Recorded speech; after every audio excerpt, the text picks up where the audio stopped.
પ્રકારના પ્રભુને તિલકનો પ્રકાર શાસ્ત્રોમાં બતાવ્યો છે. ક્યાંક ચંદનનું હોય, ક્યાંક કુમકુમ હોય, ક્યાંક કસ્તુરીનું હોય, ક્યાંક ગોપીચંદનનું હોય. અનેક પ્રકારના તિલકોની આપણે ત્યાં પ્રકાર છે.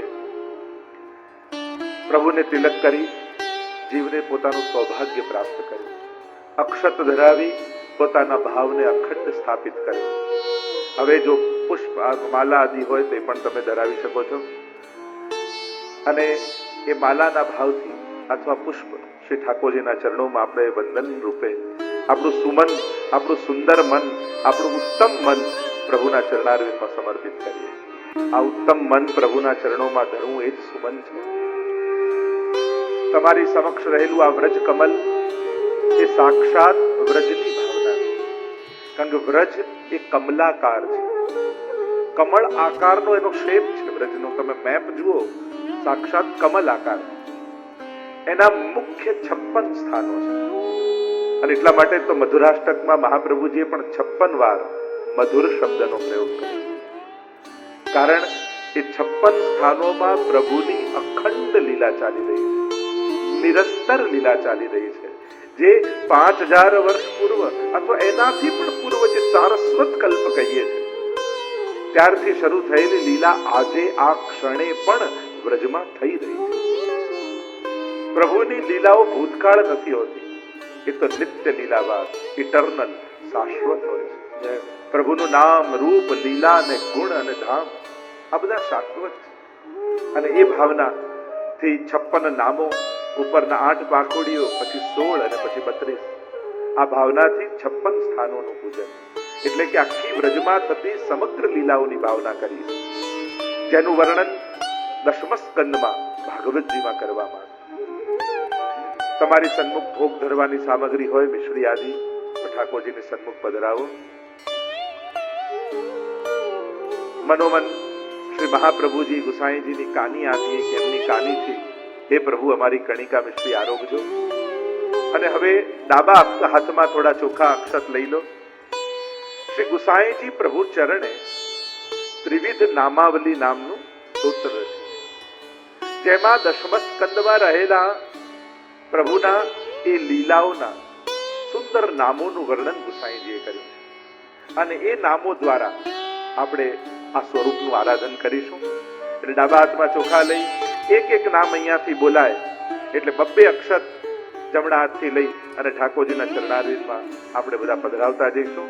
અને આ પ્રકારે ગુસાઈજીએ વર્ણન કરેલા નામો દ્વારા આપણે ઠાકોરજીની આરાધના કરીશું, જેથી આ પ્રત્યેક લીલાઓ આપણા હૃદયમાં બિરાજમાન થાય, એમના નામનું સ્મરણ થતા એ સ્વરૂપો આપણા હૃદયમાં પ્રગટ થાય, અને આ વ્રજની સમગ્ર લીલાઓ આપણા હૃદયમાં અખંડ રૂપે સ્થાપિત થઈ જાય. જે મહાપ્રભુજીએ કહ્યું કે નમામિ હૃદયે શેષે લીલા ક્ષીરાબ્ધિશાયિનમ લક્ષ્મી શસ્ત્ર લીલાભી સેવ્યમાનમ કલાનિધિમ. આ હૃદય રૂપી શેષમાં બોઢેલા પરમાત્મા આ સમગ્ર લીલાઓની સાથે શયન કરે એવી ભાવના સાથે આવો સાથે મળી અને આ વ્રજની ભાવનાનું આપણે આરાધન પ્રારંભ કરીએ. અહીંયાથી એક નામ બોલાય, તમે બધા જ એ નામની પાછળ શ્રી કૃષ્ણ શરણમ મમ એ નામનું ઉચ્ચારણ એક સાથે કરી અને 2 અક્ષર ઠાકોરજીના ચરણારવિંદમાં પધરાવો.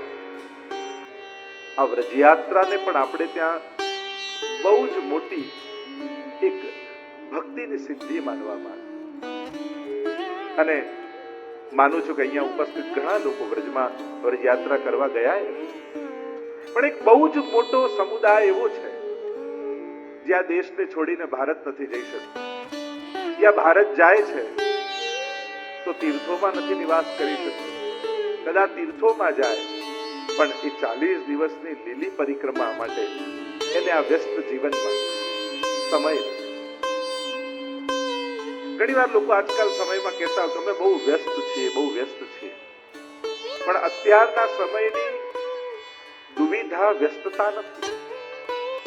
આપણે બધા વ્યસ્ત નથી, પણ આપણા બધાની તકલીફ આપણે બધા અસ્ત વ્યસ્ત છીએ. એ છે વ્યસ્તતા, એ રૂકાવટ નથી આપણી ભક્તિમાં, આપણી સાધનામાં. અસ્ત વ્યસ્તતા જે જીવનની છે, જે જીવન વિખરાઈ ગયું છે, એની તકલીફ આપણા બધાને. બસ એને આ 7 દિવસમાં સમેટી પ્રભુની સાથે વ્રજયાત્રા કરવાની છે, મહાપ્રભુજીની સાથે વ્રજયાત્રા કરવાની. કોમલ પદ જ્યાં કમલ વિલસે ધન્ય કહું તે દેશ. જે ગોપાલદાસજીએ કહ્યું, શ્રી મહાપ્રભુજીથી શરૂ થયેલી આ દિવ્ય પરંપરા વ્રજયાત્રા 500 વર્ષોથી અખંડ રૂપે ચાલી રહી છે. આજે પણ વલ્લભકુલ થકી એ વ્રજમાં વ્રજયાત્રા ઉઠે છે. હજારો લોકો એ વ્રજયાત્રામાં જોડાય છે અને 40 દિવસ વ્રજમાં નિવાસ કરી વ્રજવાસી બનવાનો અનુભવ આજે પણ કરતા હોય છે. તો એ દિવ્ય અનુભવની અનુભૂતિ ભગવત કૃપાથી લંડનમાં બેઠા બેઠા આપણે બધા કરવાના છીએ. દિવ્યતા છે પ્રભુના નામ, રૂપ, લીલા અને ધામ. આ ચારેયની દિવ્યતા આપણે ત્યાં સ્વીકારાય છે, મહત્તા સ્વીકારાય છે. ચારેયનું એટલું જ મહત્વ આપણે ત્યાં માન્યું છે. આ ચારેયને અભેદત્વ માનવામાં આવ્યું. પ્રભુ એમના નામમાં વસે છે, પ્રભુ એમની લીલામાં વસે છે, પ્રભુ એમના સ્વરૂપમાં વસે છે અને પ્રભુ એમના ધામમાં વસે છે. આ ચારેયમાં પ્રભુનું સમાન મહત્વ આપણે ત્યાં સ્વીકારાય. નામથી ભક્તિની શરૂઆત થાય અને ધામમાં પ્રાપ્તિ થાય. એમ પણ લૌકિકમાં આપણે જોઈએ, કોઈનું બહુ નામ સાંભળીએ તો મનમાં એમ થાય કે કેવું લાગતું હશે, એને જોવાની ઈચ્છા થાય. એટલે નામ દ્વારા સ્વરૂપાસક્તિ પ્રગટ થાય. સ્વરૂપ જોઈએ તો એમ થાય કે આ શું કરતો હશે. લીલામાં આસક્તિ પ્રગટ થાય અને લીલાઓ વિશે ખૂબ સાંભળીએ ત્યારે મનમાં એમ થાય કે આ બધી લીલાઓ ક્યાં થતી હશે. ધામમાં આસક્તિ થાય. તો આ નામથી શરૂ થયેલી યાત્રા એક ધામમાં પ્રાપ્તિ કરાવે. અને એટલા માટે આ કૃષ્ણ નામથી શરૂ થયેલી આપણી યાત્રા એ વ્રજધામ સુધી પહોંચવાની છે. એટલું અદ્ભુત કાર્ય અમારા સમસ્ત સજાવટના ટીમે કર્યું છે. તમે જ્યારે દર્શન કરશો, અમારી સાથે તો એક પરિક્રમા આપણે કરીશું, પણ ખાસ તમને બધાને કહીશ, પાછળથી જ્યારે ઉત્સવ પૂરો થાય ત્યારે વ્રજના એક સ્થળને દર્શન કરજો. અદ્ભુત વ્રજનું સજાવટ કદાચ પહેલી જ વાર આ રીતે લંડનમાં કરવામાં આવી છે. એક સ્થળમાં પ્રભુની જે લીલાઓ છે અને જે લોકો વ્રજમાં ગયા હશે તો એ તો વધારે આત્મસાત કરી શકશે. ત્યાં તમે જે બેઠક જેવો કરી હોય, જે કુંડમાં સ્નાન કર્યા હોય, પાન કર્યા હોય, આચમન કર્યા હોય, ગિરિરાજની પરિક્રમા કરી હોય, વિશ્રામ ઘાટે આરતીના દર્શન કર્યા હોય, એ બધાના દર્શન અહીંયા તમને થશે. આ દર્શન માત્રથી આપણને વ્રજની સુધી આવશે. કારણ કે વ્રજધામ એવું ધામ છે કે એનું સ્મરણ કરવા માત્રથી અનંત પાપોનો નાશ થાય છે, એમ શાસ્ત્રો કહે. તો આપણને તો વ્રજ દર્શન કરવાનો એક અમૂલ્ય લાભ અહીંયા મળવાનો છે. એટલે મારી પ્રસન્નતા અભિવ્યક્ત કરું છું. 84 કોષ વ્રજ પરિક્રમા આ મહોત્સવનું નામ.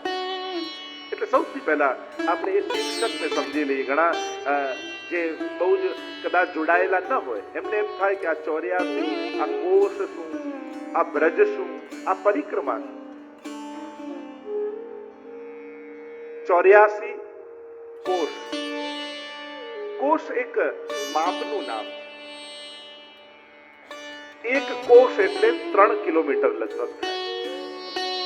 એટલે આખું જે વ્રજમંડળ છે,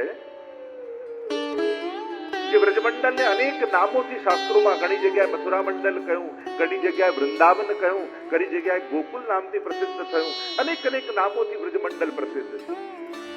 પણ આખો જે મથુરા પ્રદેશ, પુરાણોમાં પણ જેને મથુરા મંડળ કહ્યું યા બ્રજમંડળ કહ્યું, એ 84 કોષમાં એક કોષ એટલે 3 કિલોમીટર અને એટલે 252 કિલોમીટરમાં વિસ્તારમાં જે ફેલાયેલું છે એને 84 કોષ કહેવાય. બ્રજ કોષ એક માપણી છે, એક નામ છે. જેમ આપણે ત્યાં માઇલ આદિ માપીએ છીએ એ રીતે બ્રજમાં કોષ બોલાય. 3 કિલોમીટર. અને એટલા માટે આ 252 કિલોમીટરમાં ઠાકોરજીની આખી લીલા ભૂમિ પથરાયેલી છે. ફેલાયેલું છે અને એનું આખું સ્વરૂપ કમળ આકારનું છે, જે તમારી સન્મુખ વ્રજ કમલના ભાવથી વિરાજમાન છે. એ આખું વ્રજમંડળ છે.